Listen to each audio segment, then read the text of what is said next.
Good morning to all of you. Welcome back my YouTube channel. आप सब कैसे हैं? उम्मीद है कि आप सब भी बढ़िया होंगे और आप सबकी पढ़ाई भी बहुत अच्छे से चल रही होगी। जब से दिसंबर माह स्टार्ट हुआ है, मैंने अपने आप से ही एक चैलेंज लिया है कि मुझे हर दिन मॉर्निंग में 3 या 4 बजे उठ के पढ़ाई करनी है और उस चैलेंज को मैं अच्छे से फॉलो कर रही हूँ। और अभी मेरी स्टडी सेशन की शुरुआत हुई है पॉलिटी सब्जेक्ट के रिवीजन से। इस टाइम मैं एनसीईआरटी की पॉलिटी का रिवीजन कर रही हूँ। ये रिवीजन मैंने जो अभी बुक परचेज़ किया है उसी से कर रही हूँ।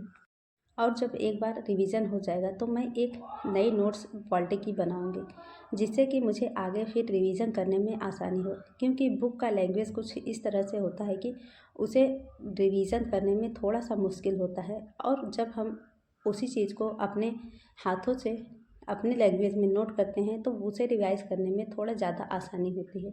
इसीलिए मैं अभी कोशिश कर रही हूँ कि 1-2 दिन में अपनी पॉलिटी की नोट्स बनाना स्टार्ट कर दूँगी। अगर आप लोग को भी मेरी हैंड रिटन नोट्स चाहिए तो आप लोग कमेंट करके बताइएगा। मैं कम्युनिटी पर डेली जितना भी नोट्स बनाऊंगी उसे शेयर करती रहूँगी, जिससे कि अगर आप लोग भी नोट्स बनाना चाहते हैं तो आसानी से बना सकते हैं। ये मेरा एसटी ब्लॉग मंगलवार के दिन का है, क्योंकि कल का मैंने कोई एसटी ब्लॉग नहीं शूट किया था और ये पहले का पड़ा हुआ था, तो मैंने सोचा कि इसी को वॉइस ओवर करके अपलोड कर देती हूँ, क्योंकि कल मैंने कोई भी वीडियो अपलोड नहीं किया था। अब देखिए, यूपी टीजीटी पीजीटी की तैयारी करने वाले लोगों के लिए तो बहुत ही सुनहरा मौका है। ऐसा मौका मुझे नहीं लगता कि अब दोबारा मिलने वाला है, क्योंकि हम पिछले 2 सालों से एग्ज़ाम डेट की वेट कर रहे हैं और अब फाइनल एग्ज़ाम डेट आ गई है। तो हमें अब अपनी पूरी जी जान लगा के मेहनत करनी है, क्योंकि ऐसा मौका फिर दोबारा हाथ से आने वाला नहीं है। देखिए, इस एग्ज़ाम में अभी पूरे 4 महीने का टाइम हमारे पास है। आज 5 दिसंबर हो गया है और अगर इसमें देखा जाए तो पूरे अभी 25 दिन दिसंबर में बचे हैं और जनवरी, फरवरी, मार्च, ये 3 महीना पूरा बचा है। इस हिसाब से अगर देखें तो हमारे पास 4 महीने पूरे एकदम सेफ़ हैं, जिसमें कि हम एक अच्छी खासी तैयारी कर सकते हैं। तो इस समय को हाथ से नहीं जाने देना है, इसमें अपनी पूरी ऊर्जा लगा के एकदम अच्छे से मेहनत करनी है, ताकि हमारी एक सीट सुनिश्चित हो सके। क्योंकि एक बार एक वैकेंसी हाथ से निकलने के बाद पूरे 4-5 साल का टाइम तो चला ही जाएगा दूसरी वैकेंसी आने में और उसका एग्ज़ाम होने में और फाइनल सिलेक्शन होने में। आराम से 4-5 साल का टाइम चला जाएगा। तो इसीलिए अभी अच्छा खासा टाइम है और इतना टाइम मिला है कि हम इसमें अपना अच्छे से पूरा सिलेबस पढ़ भी सकते हैं और रिवीजन करके प्रैक्टिस सेट भी कर सकते हैं। तो इसीलिए अभी हमें अपनी पूरी ऊर्जा लगा के अपनी मेहनत लगातार करते रहना है। अभी तक जितना टाइम हमारा ख़राब गया वो तो गया, लेकिन अब जो टाइम बचा हुआ है उसमें हमें अपनी पूरी शिद्दत के साथ मेहनत करनी है, ताकि जो भी गलतियां हुई हैं वो गलतियां अब दोबारा ना हो और हमारे पास भी एक गवर्नमेंट जॉब हो। इसी को ध्यान में रख के हमें अब पूरी मेहनत से अपनी तैयारी को करना है। हर दिन कोशिश यही करनी है कि सुबह उठ के अपने आप से ही खुद से मोटिवेट होके हमें इधर उधर मोटिवेशन के लिए भटकना नहीं है, क्योंकि हमारे सामने अब एक फाइनल डेट है। तो उसी डेट को ध्यान में रखते हुए हर दिन हमें एक अच्छी ऊर्जा के साथ हमें डेली पढ़ाई करनी है।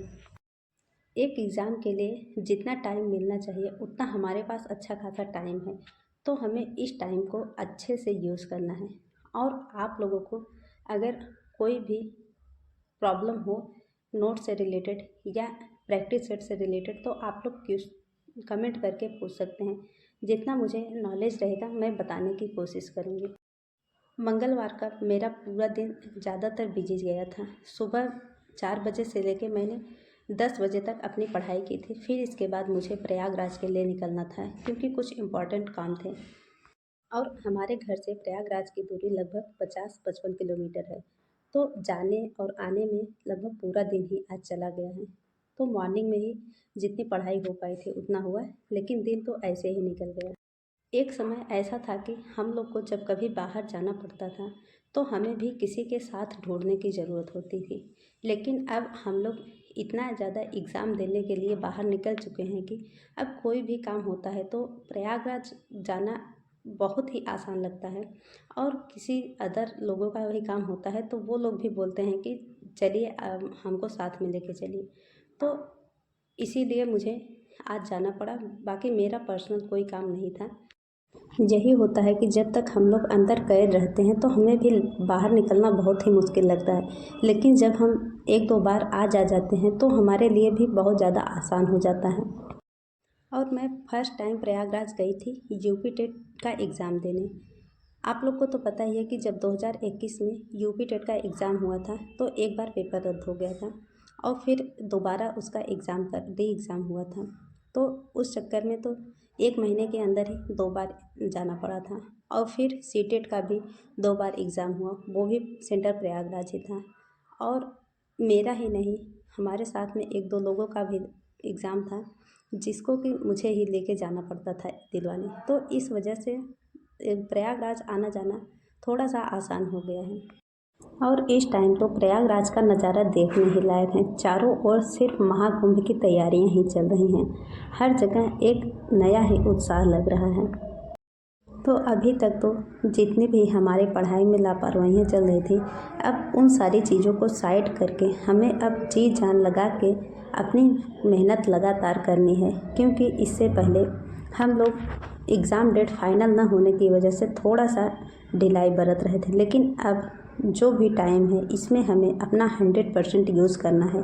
और कोशिश यही करनी है कि हर दिन हमें अच्छे से अपनी मेहनत पूरी ताकत लगा के करनी है, जिससे कि आने वाले एग्ज़ाम में कोई कसर ना रह जाए।